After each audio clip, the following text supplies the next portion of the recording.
Ditën e shtunë mblodhen në Malësi të Madhe misionar të paqes, qytetarë dhe intelektual në një takim të veçantë ku u shpallën 4 misionar të paqes. Mes tyre spikati një misionar 92 vjeçar, i cili prej vitesh ka nisur rrugtimin e tij në shërbimin e pajtimit të paqes, duke kontribuar veçanërisht në pajtimin e gjaqeve mes familjeve me konflikte. Takimi u zhvillua në kujdesin e Ilmi Kurtit, ambasadori i paqes dhe qytetar nderi i Shkodrës, i cili hapi zyrtarisht aktivitetin. Të pranishëm ishin gjithashtu anëtarë të stafit të ambasadorëve të paqes si dhe presidentja për Shqipërinë dhe Europën, Dashuri Divintari. Aktiviteti u zhvillua në një atmosferë mbretërëse mes të ftuarve, përfaqësuesve dhe stafit të ambasadorëve të paqes nga e gjithë Shqipëria në një pjesëmarrje të veçantë nga Malësia e Madhe. Gjatë fjalës së saj, Dashuri Divintari theksoi rëndësinë e kësaj dite dhe misionin fisnik të paqes. Aktiviteti u pasqyrua edhe përmes një interviste për televizionin Apollon, ku pjesë e saj ishte edhe zëvendës presidenti ambasadore Iqbal Rama. Në përfundim, aktiviteti vijoi me një drek pune në frymën e paqes, bashkëpunimit dhe harmonisë njerëzore.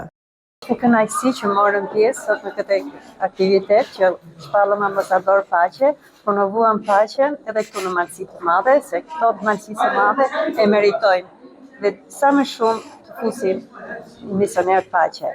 Paqja është gjë më e bukur që është në botë. A do të vazhdojmë numri i zgjuruar i ambasadorëve të paqes? Ne do punojmë derisa të kemi jetën, se është mision që e duam me shpirt e me zemër dhe do ta transmetojmë te brezat e ri.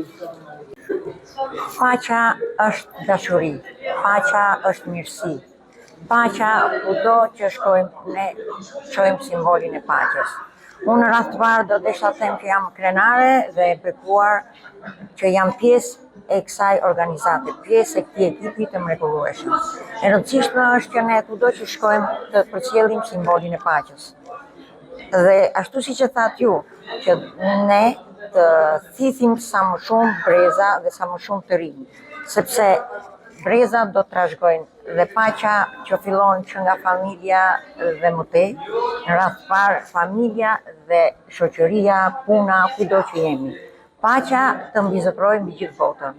Kjo është misioni jon që të shpërndajmë sa më shumë paqe. Unë ju vlerësoj dhe juve që jeni një ambasador paqe në rast të parë, por dhe një gazetar i mirëfill që me shumë punë, me shumë sakrifica ju përcjellni kudo që shkoni misionin e paqes, simbolin e paqes. Faleminderit dhe juve që jeni pranë. Atëherë si gjithmonë ne kemi marrë një mision të paqes, edhe misioni jonë vazhdon deri jo në Shqipëri, në Evropë, po edhe në gjithë vendet e botës. Të gjithë këta që emërohen si misionerë të paqes, dhe ambasador të paqes, janë të gatshëm dhe janë gjithmonë në misionerë të paqes, punojnë dhe falin paqe dhe dashurinë në familje dhe kudo. Përveç se ju sot patët një mision shumë të rëndësishëm dhe patët një ndërtuar të ndryshëm. Të zgjedhja e tyre e shpjegoi zoti Ilmi më lart. A do të ketë vazhdimsi kjo organizatë të thithë sa më shumë të rinj për të bërë pjesë e së njerëzimës në paqe?